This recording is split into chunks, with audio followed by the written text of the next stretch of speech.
şeyde arabayı bitta opal galan qidiruvni O'zbekistonda yangilik do'stlar, Shangon brendidagi yangilangan tikuv mashinamiz yetib keldi. Ushbu konteynerda hozir 400-500 ga yaqin tikuv mashinalarimiz bor.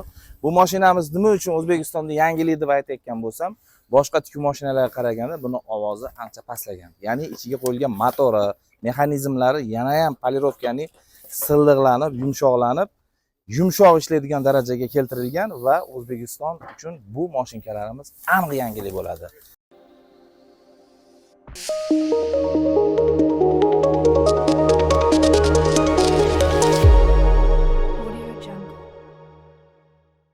Buni hali video obzorlarini boshlamadim, post ham qo'ymadim, Instagramga ham qo'ymadimki, oldin mashinkani o'zi yetib kelsin, tez kunlarda shularni video obzorlarini qilaman degan maqsadda qo'ymagandim. Mana tikuv mashinalarimiz yetib keldi. Yordamchi akalarimiz bilan birgalikda ushbu tikuv mashinalarni tushiryapmiz. Inshaalloh qo'llab-quvvatlab tursalaring, tikuv mashinalarni cho'tka qilib, materiallar tiktirib, hammasini ko'rsatib, videolarni qilamiz. Video davomida ushbu tikuv mashinalarimizning tushish jarayoni va o'sha oldingi o'xshab ko'pchilikga qiziq bo'lgan qanday taxlanadi, qanaqa taxlashadi, xuddi shu narsalarni ko'rsatib o'tamiz. Agar siz kanalimizga obuna bo'lsangiz, like bosib qo'ying yoki mehmon bo'lsangiz, kanalga obuna bo'lib, o'z yaqinlaringizga ushbu videomizni jo'nating. Konteynerdan tushirish ham oson emas-da. Xuddi mana shunaqa qilib issiq. Issiqda aytadigan bo'lsak, mana bugungi kun endi kecha 61 bo'libdi ba'zi bir joylarda. To'g'ri, bizda 50 gradus deymiz. Qolganini endi qog'ozga o'rab qo'yamiz. Buni o'zlaringiz to'g'ri tushunasizlar.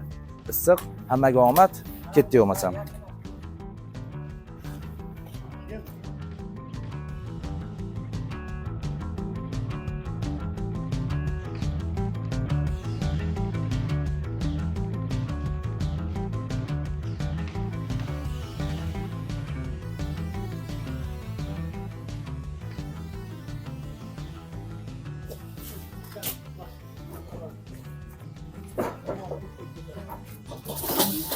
Mauser brendini juda ko'pchilik ishlatgan.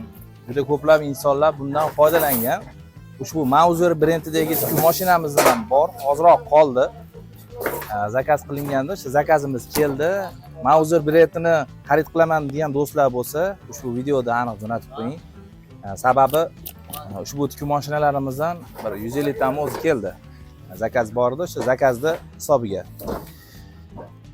Mauser hozirgi kunda O'zbekistonga kirishi deyarli to'xtatilsa ham bo'ladi, lekin biz o'sha Shangon bilan Mauser bitta zavodligi uchun uni zavoddan zakaz qilib, o'sha bitta klientimizga 100 taga yaqin zarilida bir 50-60 ta zapas olib keltirib qo'ydik. Shu mashinani sotib, tikib, foydalangan odamlar bo'lsa, tirs bosaverasiz.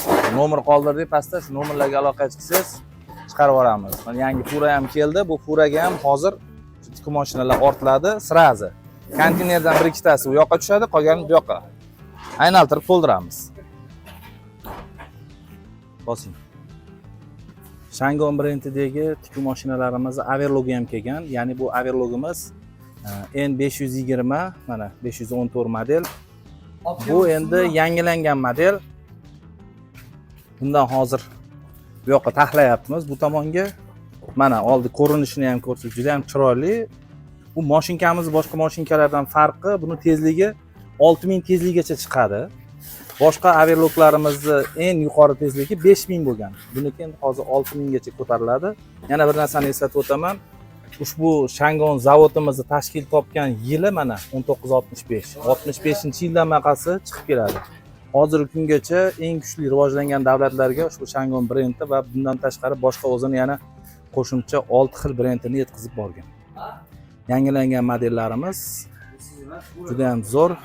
Albatta ushbu tikuv mashinadan va mana bunisidan video obzorlarini qilamiz. Shangonda avtomati ham kelgan do'stlar. Avtomat tikuv mashinamiz endi korobkadan chiqardik. Men hozir imkon qadar buni rasmini shu videoga joylab yuboraman. Pastda ekranni ko'rib turibsiz. Rangli bo'lishi kerak. Hali to'kis ko'rmadik, lekin korobkadan chiqarib tekshirib ko'rdik. Buni orasi uzunroq bo'ladi, mana bu joyi uzunroq bo'ladi. Moy o'zini ichida turadi, mashinka absolyutni yumshoq ishlaydi. Chunki ushbu tikuv mashinalarimiz hozir aynan shu. Mana bu tamg'ada chiqqan modelimizni ovozi 70-72% gacha pastlagan. mato tanlamasligi, ishlashlari juda ham zo'r.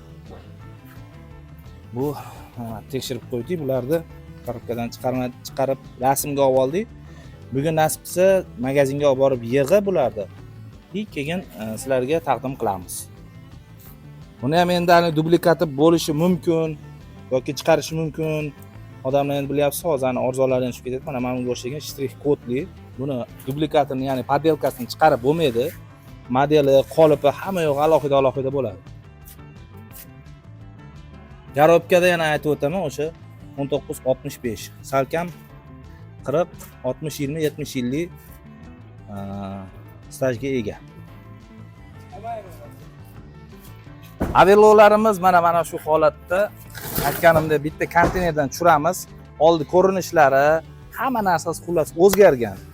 Boshqa tikuv mashinalarida eng baland tezligi 3700 bo'lardi. Keyin uni 4000, 4500, 5000 gacha ko'tarishdi, lekin bu hozirga chiqqan yangilangan modelimizning tezligi 6000 gacha chiqadi, do'stlar.